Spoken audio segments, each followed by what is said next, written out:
has committed crime under the national law.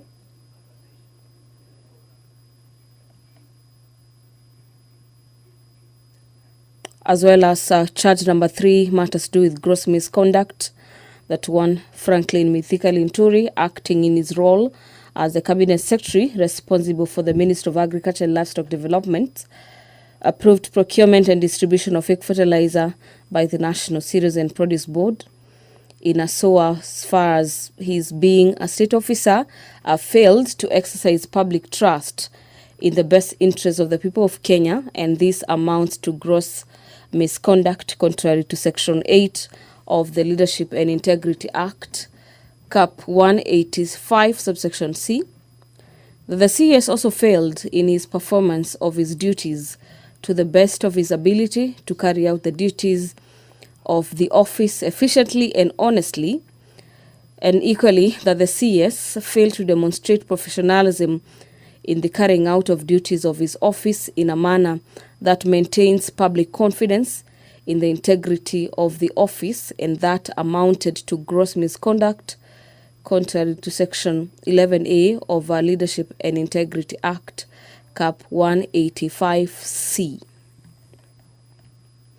Away from that particular motion, the House this afternoon, under the Committee of the Whole, will resume consideration of the Drugs Authority Bill. This is National Assembly Bills number 54 of the year 2022 by Honorable Robert Pukose.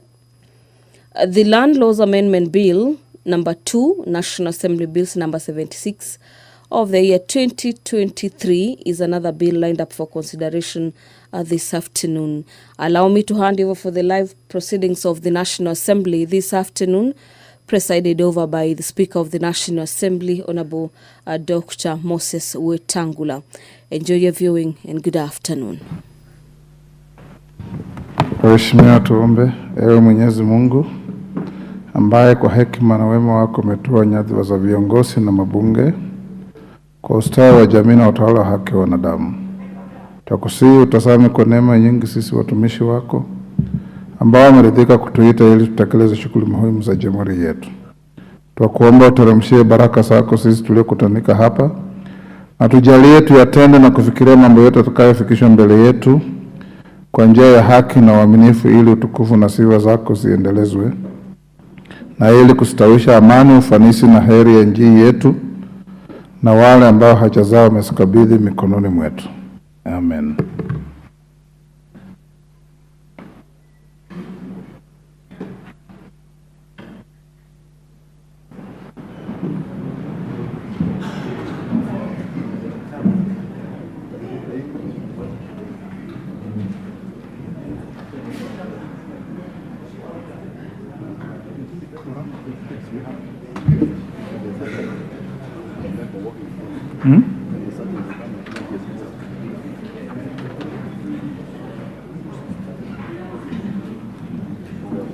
Yes, Honorable Catherine Omanyo. When the sergeant has placed the mess and is going back to the bar to bow, there should be no movement whatsoever, howsoever, in the house. Please try and learn this minor etiquette on how to conduct ourselves in the house. Today you have been very hyper.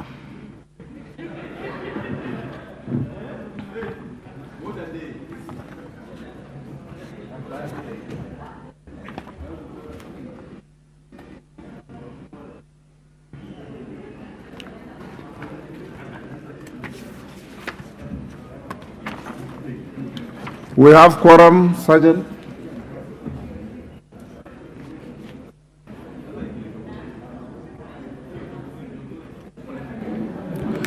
Order number 1, administration of oath. Order number 2, communication from the chair.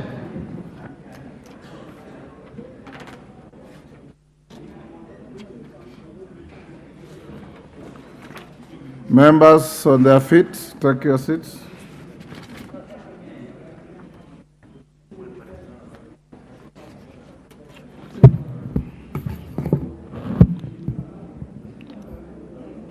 Honorable members, I have a communication on the formation of the committee, but I prefer I'll bring it at the time when the motion is ready. So let's do it a little later. Call the next.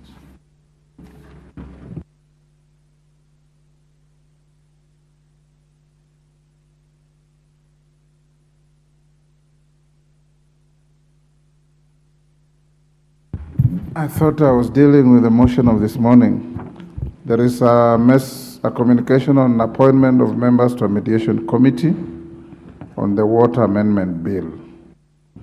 Honorable members, you may recall that on Tuesday, 30th April 2024, the House rejected the report of the Committee of the Whole House on the Senate amendments to the Water Amendment Bill, National Assembly Bill number 33 of 2023.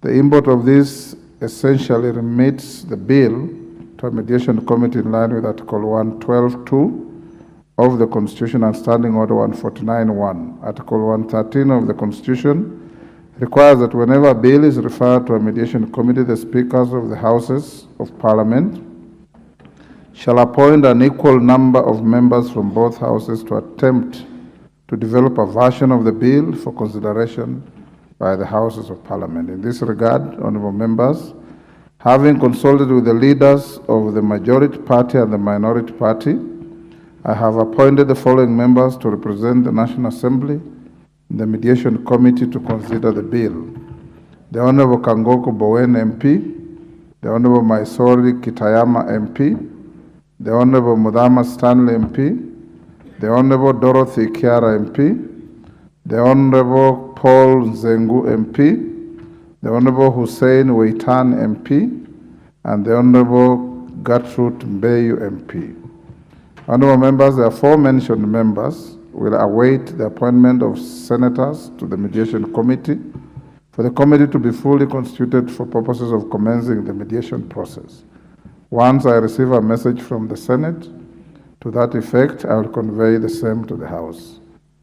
Thereafter, the mediation committee will embark on an attempt to develop a mediated version of the bill in accordance with Article 113 of the Constitution. I thank you.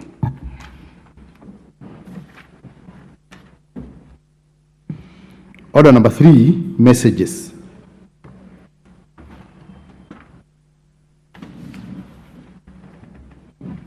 Take your seats, honorable members. The nearest seat, Sarah.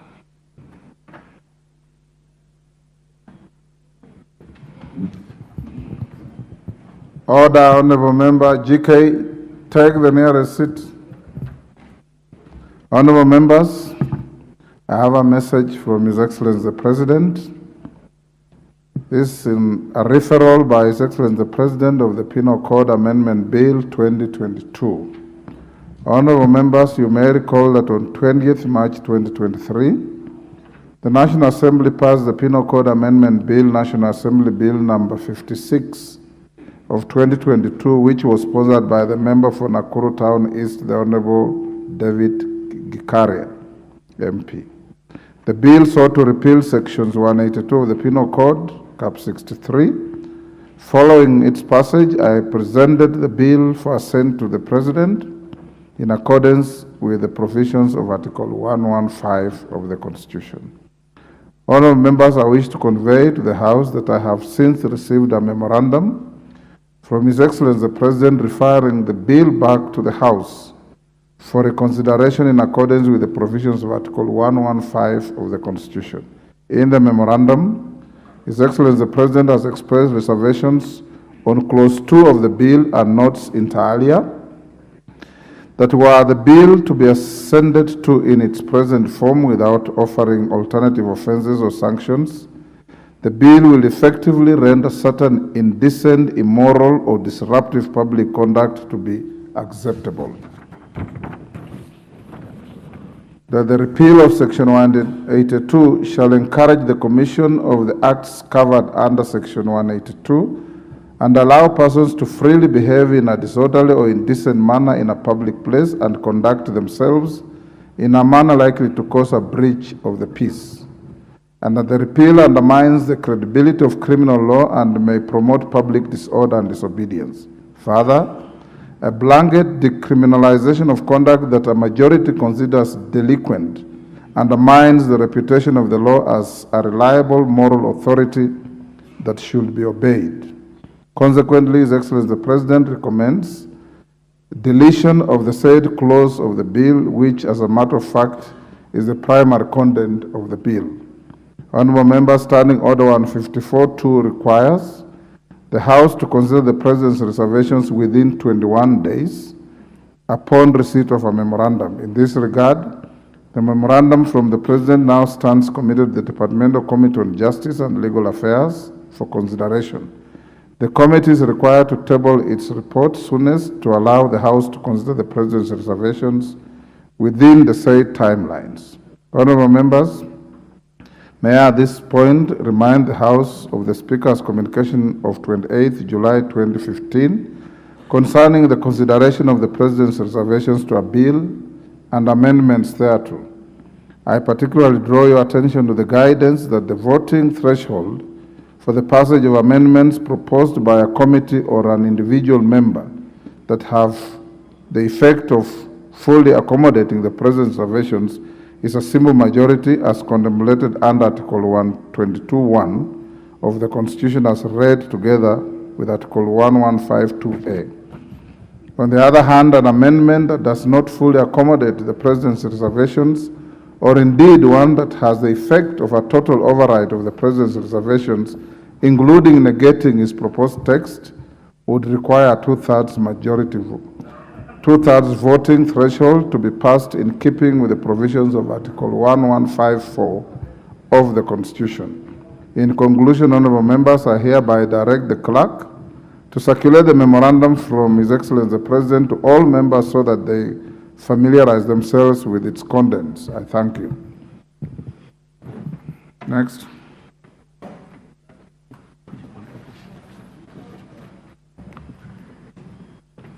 Order number 4, petitions. Order number 5, papers. Majority Leader. Thank you very much, Honorable Speaker. Honorable Speaker, I beg to lay the following papers on the table of the House today, Thursday, May 2nd, 2024, in the afternoon sitting. 1. The following statutory instruments from the Ministry of Mining, Blue Economy and Maritime Affairs. A. Legal Notice Number 40 of 2024 relating to the Mining Mine Support Services, Amendment Regulations and Explanatory Memorandum. B. Legal Notice Number 41 of 2024 relating to the mining, dealing in minerals, Amendment Regulations and Explanatory Memorandum. C. Legal Notice Number 42 of 2024 relating to the mining, gemstone identification, value addition, fees, regulations and explanatory memorandum. D. Legal Notice Number 43 of 2024 relating to the mining, license and permit, amendment regulations and explanatory memorandum. 2. Legal Notice Number 69 of 2024 relating to the valuers, forms and fees, amendment rules 2024 and the explanatory memorandum from the Ministry of Lands, Public Works, Housing and Urban Development. 3. Legal Notice Number 70 of 2024 relating to the survey, electronic cadastral transactions, amendment regulations 2024 and the explanatory memorandum from the Ministry of Lands, Public Works, Housing and Urban Development. 4. Legal Notice Number 71 of 2024 relating to the survey, amendment regulations 2024 and the explanatory memorandum from the Ministry of Lands, Public Works, Housing and Urban Development. 5. Legal Notice Number 72 of 2024 relating to the physical and land use planning fees, amendment regulations 2024 and the explanatory memorandum from the Ministry of Lands, Public Works, Housing and Urban Development. 6. Legal Notice Number 73 of 2024 relating to the community land, amendment regulations 2024 and the explanatory memorandum from the Ministry of Lands, Public Works, Housing and Urban Development. 7. Legal Notice Number 74 of 2024 relating to land, amendment regulations 2024 and the explanatory memorandum from the Ministry of Lands, Public Works, Housing and Urban Development. 8. Legal notice number 75 of 2024 relating to the land regulations revocation regulations 2024 and the explanatory memorandum from the Ministry of Lands, Public Works, Housing and Urban Development. 9. Legal notice number 76 of 2024 relating to the land adjudication amendment regulations 2024 and the explanatory memorandum from the Ministry of Lands, Public Works, Housing and Urban Development. And 10. Legal notice number 77 of 2024 relating to land registration general amendment regulations 2024 and explanatory memorandum from the Ministry of Lands, Public Works, Housing and Urban Development. Reports of the auditor and 11. Reports of the Auditor General and financial statements for the year ended 30th June 2023 and the certificates therein in respect of A. Kenya Law Reform Commission, B. National Crime Research Center, C. National Council for Law Reporting, D. Revenue Accountability Statements, Kenya Revenue Authority, and E. Council of Legal Education Staff Car Loan and Mortgage Scheme. I thank you, Honorable Speaker, and I beg to lay. The Majority Leader. Member of the delegation. Which delegation? Honorable Rahab Mukami. Thank you, Honorable Speaker. Honorable Speaker, I beg to read the following paper on the table of the House today, Thursday, 2nd May 2024. Report of the Kenya delegation to the extraordinary session of the 6th Parliament of the Pan-African Parliament, PAP, held in Midrand, South Africa from 20th to 27th March 2024. Thank you, Honorable Speaker. Okay. Thank you, Chairperson, Departmental Committee on Tourism and Wildlife. Kareke. Thanks so much, Mr. Speaker. Mr. Speaker, I beg to read the following papers on the table of the House today, Thursday, 2nd May 2024. The reports of the Departmental Committee on Tourism and Wildlife on the budget, 1, the budget implementation monitoring for the financial year 2022-2023, and the half year 2023-2024 for the following state departments. State Department for Tourism and State Department for Wildlife. 2, its participation in the International Tourism Browse in Berlin, Germany from 5th to 7th March 2024. I thank you, Mr. Speaker. Thank you. Next order.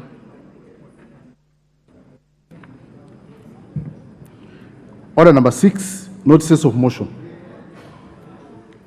Rahab Mukami. Thank you, Honorable Speaker.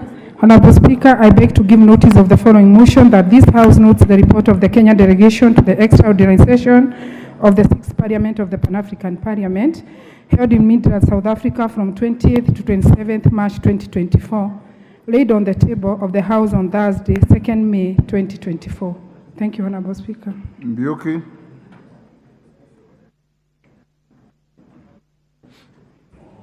Thank you, Mr. Speaker.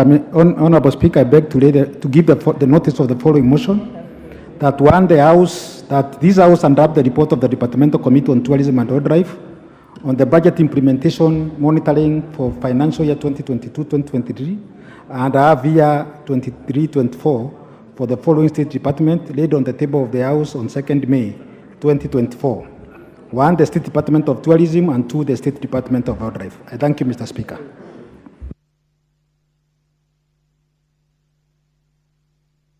Reverse back to petition. Robert Mbui. Yeah, thank you, Mr. Speaker, for the indulgence. And Mr. Speaker, I stand to seek your advice. Sometime last year, there was a petition that was brought to this House by the principals of our schools in Kenya. And Mr. Speaker, schools are opening next week if rains allow. And the principals are worried a lot. Mr. Speaker, the issue that the principals had raised was a matter of capitation. 1, the principals were concerned that the amount of capitation they're getting to run their schools is not enough. 2, Mr. Speaker, they were complaining that the capitation money always comes late, so they end up incurring expenses and they don't have the money for it. 3, Mr. Speaker, they raise a concern that many of the learners of Kenya are not registered under the system of NEMIS, which is a digital system of registering students, because some of them don't have birth certificates, which is not the fault of the principals or the parents, because it is a state-given document. And 4, Mr. Speaker, the principals alluded to the fact that from 2018, the amount of money they were getting as capitation was reduced by the Ministry of Education, and so they have been getting less money. Are you representing the petition? Mr. Speaker, I'm just about to finish to ask the question so that you can help us. The issue that is of concern, Mr. Speaker, is that the principals already have a debt now of about 54 billion. And Mr. Speaker, this petition came at a time when it was supposed to be handled within the budget cycle so that a solution would be given to them. So the question, Mr. Speaker, I ask is, because now the budget lines are going on and times are also passing, what are we going to do and what advice would you give so that we can provide an answer to the principals of Kenyan schools so that they can be able to run their schools, Mr. Speaker? Thank you, Mr. Speaker. Thank you. Where is Nimrod? And you can say, Robert, if you are the one who presented the petition, if you had sought my advice, I would have advised you differently. Because now the petition is gone to the petitions committee that you know has been having a backlog of work. If you had filed a question in the same terms that you have elucidated to the Committee on Education, Mel is here, he would have handled it and he's quite an efficient chairman. He could have handled it. But since you chose to make the bed the way you did, you'll just lie on it. Where's the Majority Leader? Yes, Minority Leader. Honorable Speaker, actually I agree with your advice. But since the matter is clearly a matter of public notoriety, and the able Honorable Chair for Education is here, and you know, Honorable Speaker, that schools are for sure opening next week on Monday.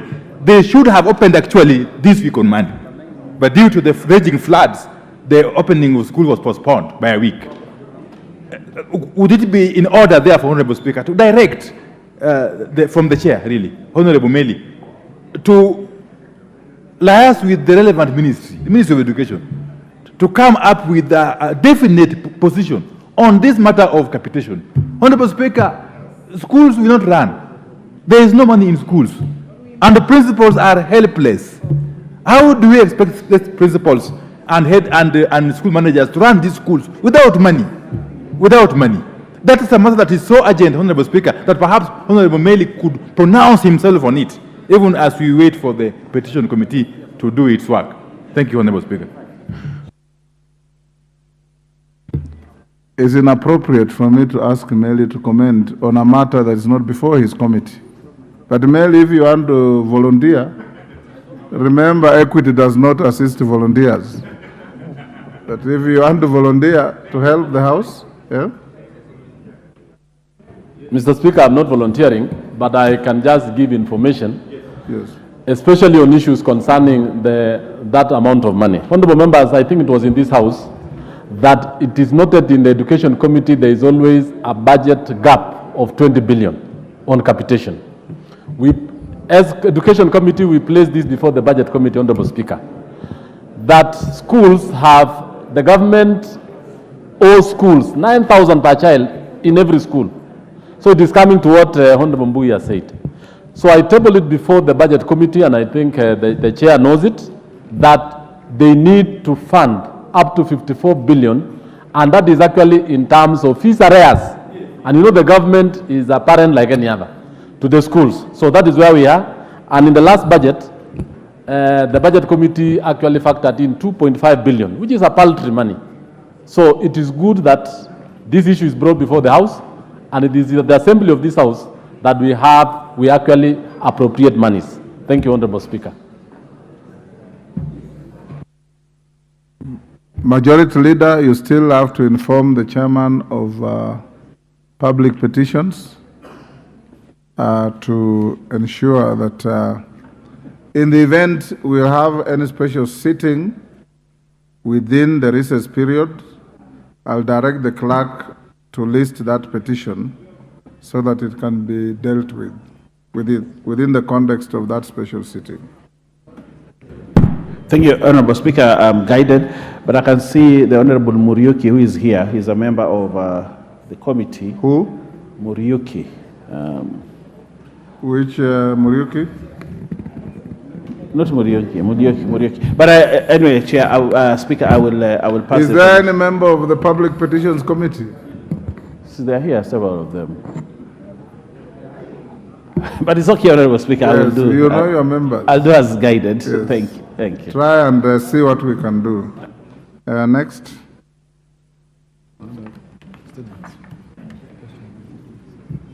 Order number 7, questions and statements.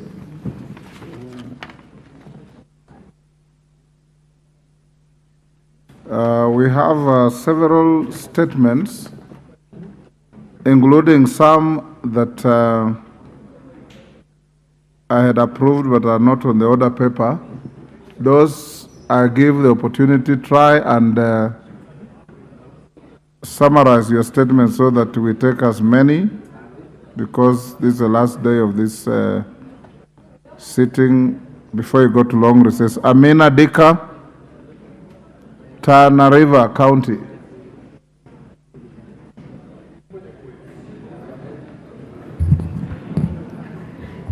Thank you, Honorable Speaker. Honorable Speaker, pursuant to Standing Order 44, Section 2C, I rise to request for statement from the Chairperson, Department Committee on Blue Economy and Water and Irrigation regarding harvesting of stormwater in Tana River. Honorable Speaker, Tana River County is characterized by its arid and semi-arid condition, which often lead to either flooding during the heavy rainfall or drought during the dry season. Sadly, the residents of Tana River County are currently grappling with challenge of flooding due to intense rainfall across the country. This has a devastating impact on farmers whose livelihood depend on agriculture and their crops have been submerged. In addition to this, the roads are being impassable, and this has forced residents to use boats in flooded areas, leading to the risk of boat incidents in such as what has occurred in Bura constituency recently. Honorable Speaker, given the extreme weather cycles in the region, it is imperative to implement initiative for harvesting of water, stormwater. This will help residents utilize the water for agricultural purposes year-round and thus bolstering food security and mitigating issues of flood through downstream areas. Honorable Speaker, it is against this background that I seek statement from the Chairperson, Department Committee on Blue Economy, Water and Irrigation as follows. 1, what strategies the Ministry of Water, Sanitation and Irrigation have in place to harness the heavy rains for long-term drought mitigation? 2, what support mechanisms are available to communities within Tana River County during and after the heavy rains, considering the adverse effect on their livelihood? And number 3, what measures are in place to mitigate the effect of overflowing dams that contribute to the flooding within Tana River County? I thank you, Mr. Speaker. Chairperson, Blue Economy, Water and Irrigation, Bowen. Thank you, Mr. Speaker. First week after recess. Yes, thank you, Mr. Speaker. Excellent. Amina Munyanzi, Malindi.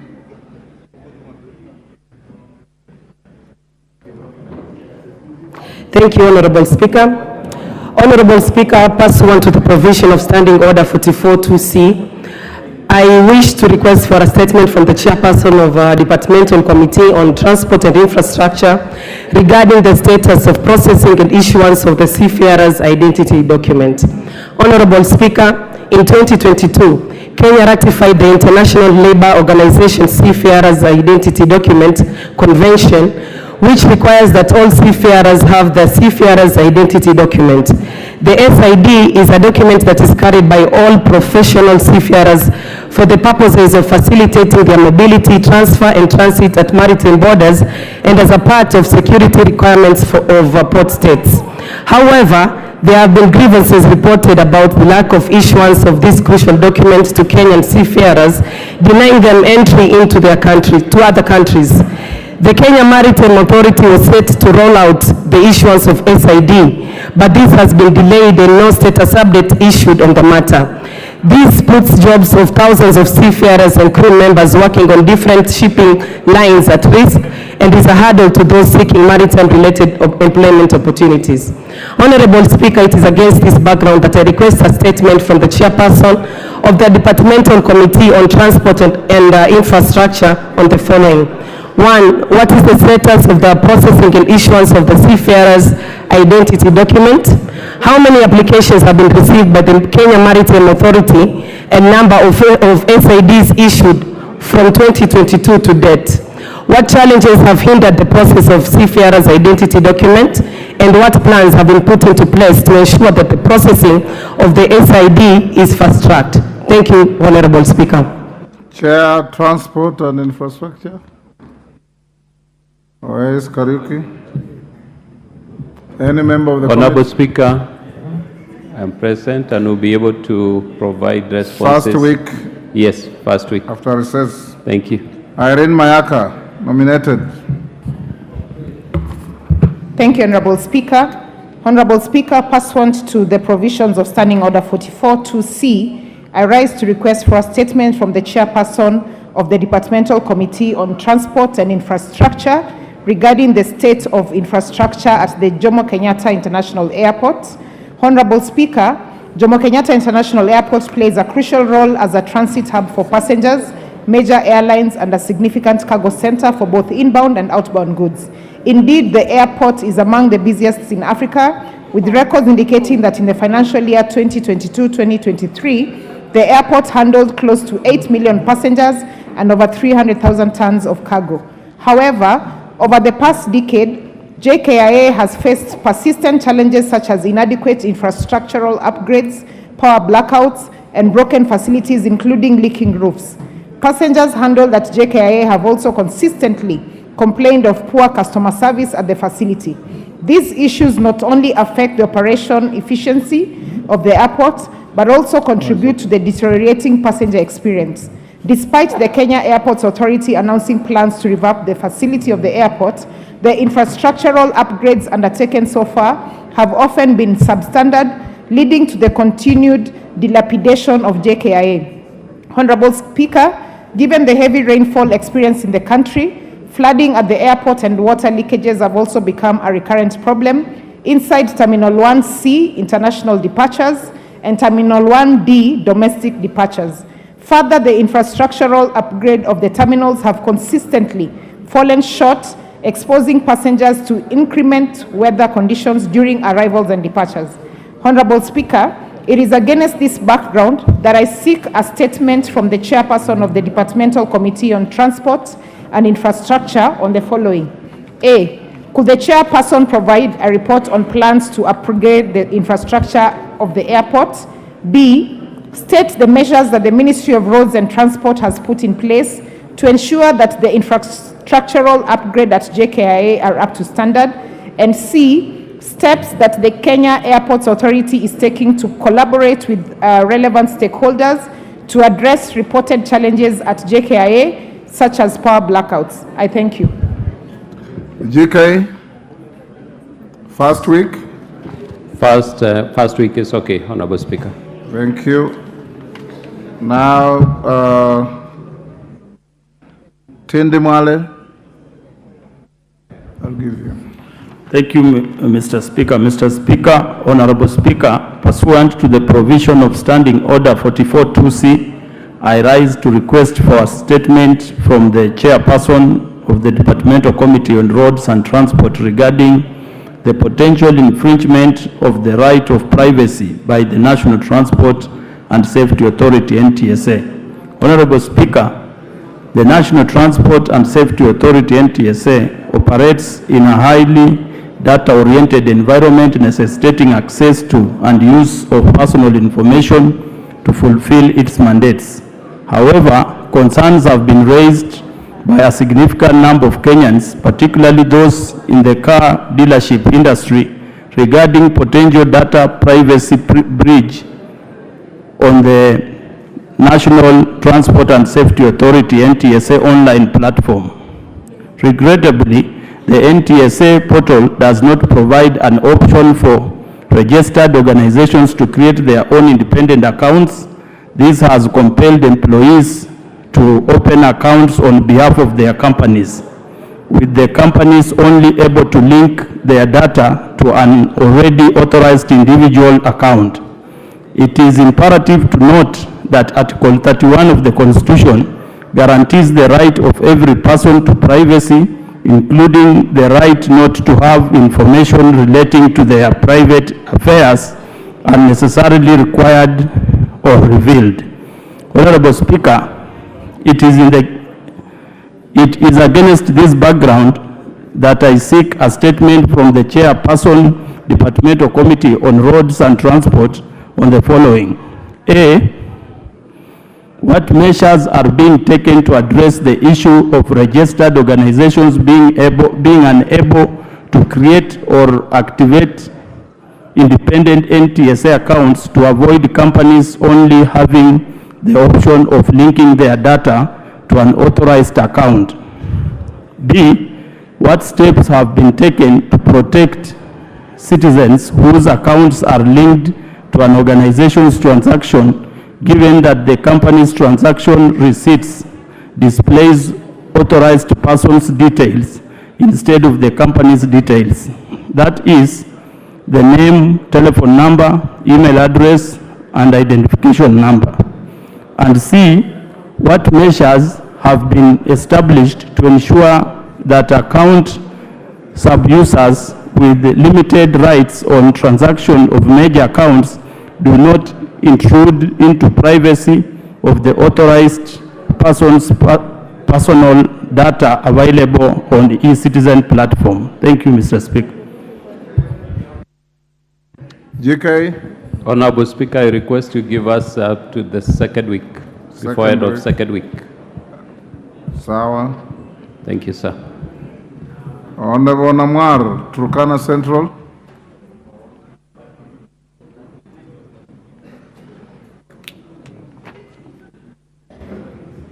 There you are.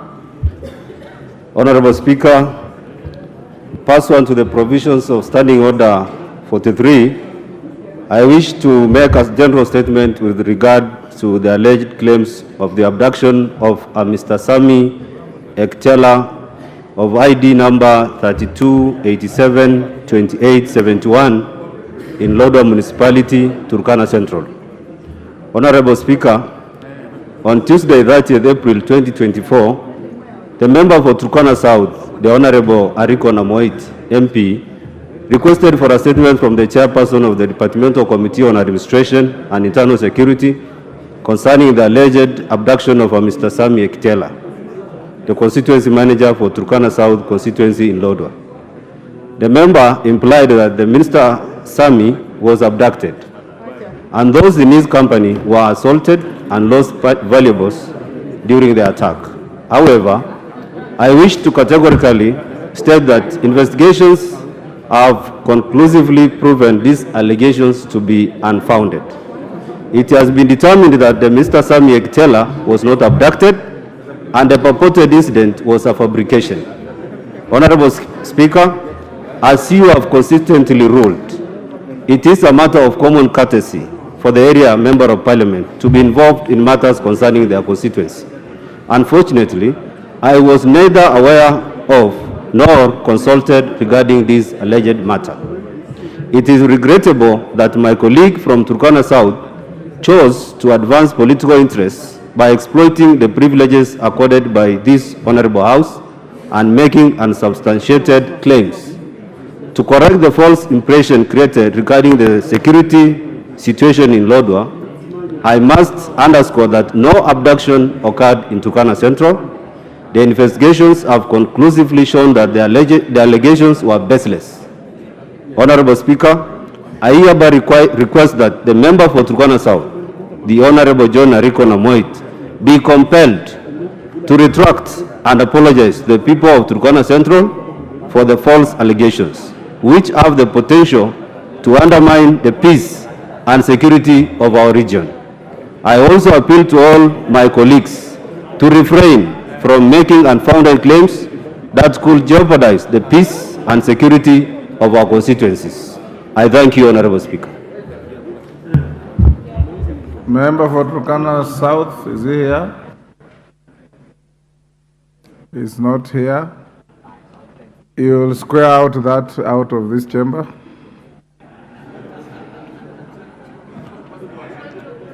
Honorable Munyoro? Yes? Yes, Honorable Wandai. You see, Honorable Speaker, I didn't listen keenly to the Honorable Member for Turkana Central, I suppose. But at the tail end, I got the gist of what he was trying to say. Honorable Speaker, you may need to actually guide the House in treating very carefully on such matters. Because first and foremost, it amounts to discussing the conduct of the person of the MP for Turkana South, the Honorable Dr. Amoit.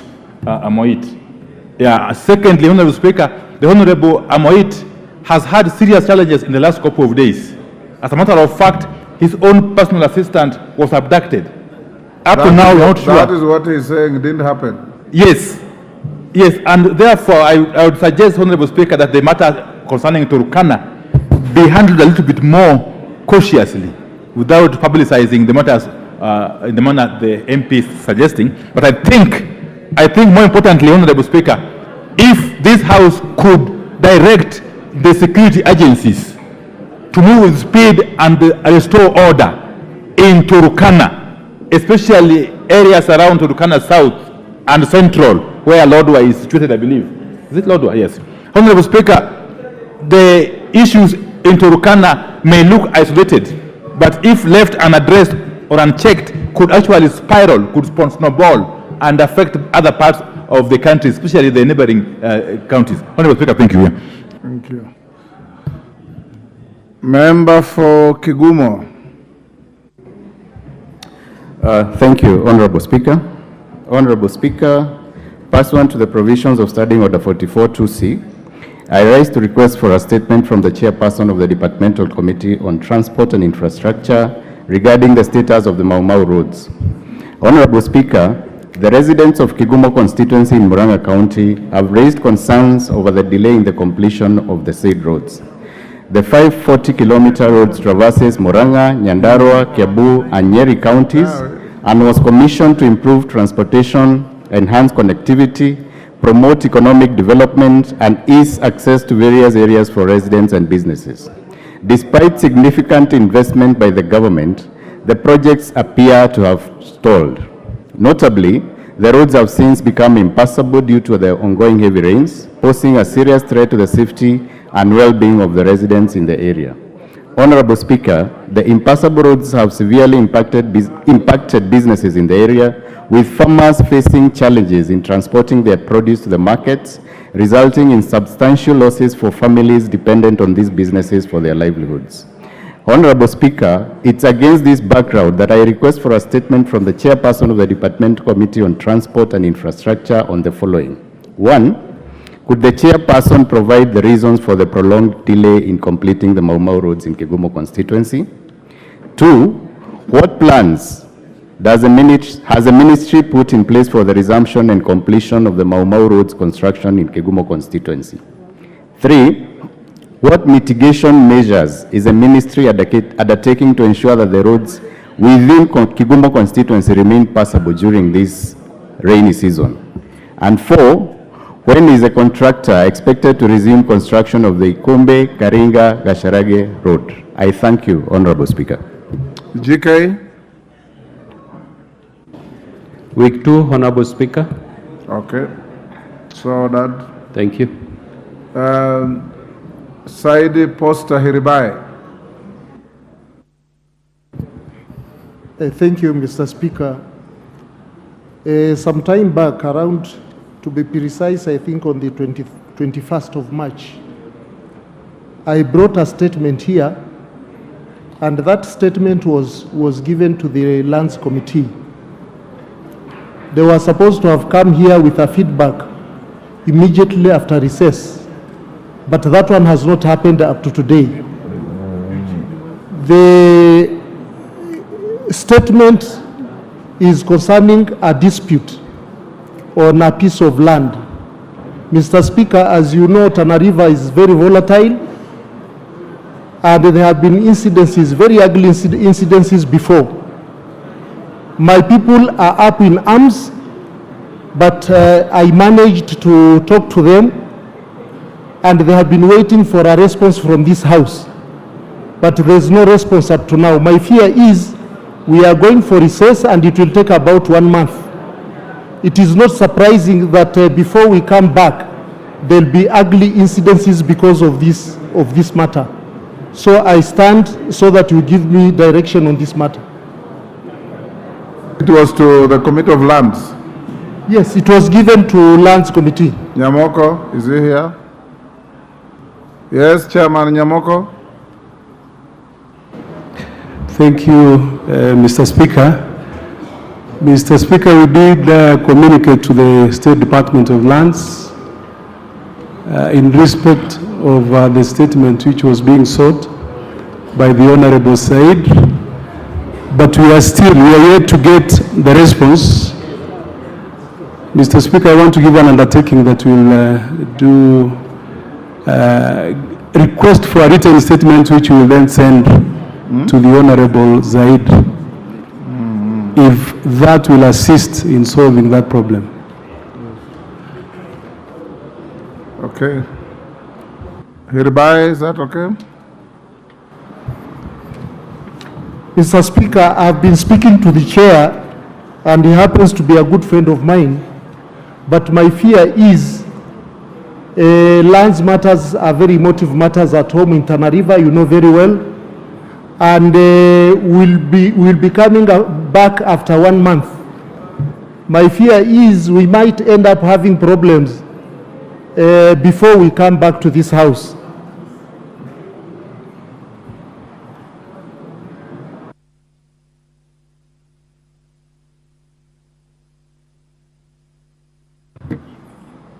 Where is Melly? Injendi Malulu to respond to the statement sought by Joshua Kandie, Baringo Central. Do you have the response? Give him the mic. Thank you, Mr. Speaker. I arise to give a response from the CS, Minister of Education, to a request for statement by Honorable Joshua Kandie, MP, Baringo Central constituency, on delayed salaries and understaffing of non-teaching personnel in special needs schools. Honorable members, Article 53, 1B of the Constitution provides that every child has the right to free and compulsory basic education. In this regard, the government runs the free primary and free day secondary education programs for all learners, including those with disabilities and special needs. Under these programs, the government provides capitation to learners at the various levels of education. At the primary school level, the approved rates are a capitation grant of Kenya shillings 1,420 per learner, including those in special needs education primary schools. In addition, the ministry is to provide top-up grants of Kenya shillings 2,300 per learner per year to all SNE learners in primary schools. This top-up grant is for the provision of specialized learning materials and assistive devices and technologies. Special needs education boarding schools are also to be provided with Kenya shillings 11,000 per learner as boarding grants to subside boarding expenses and pay the salaries of non-teaching staff. At the second school level, the approved capitation rate is Kenya shillings 22,244 per learner. Learners in special needs education schools are to be provided with a top-up grant of Kenya shillings 35,730 for the acquisition of specialized learning materials and assistive devices and technologies, personnel emoluments for non-teaching staff, and for food subsidy for learners in boarding schools. Honorable members, whereas these are the approved rates, the budget provided to the ministry has always fallen short, leading to an underfunding of the special needs education schools.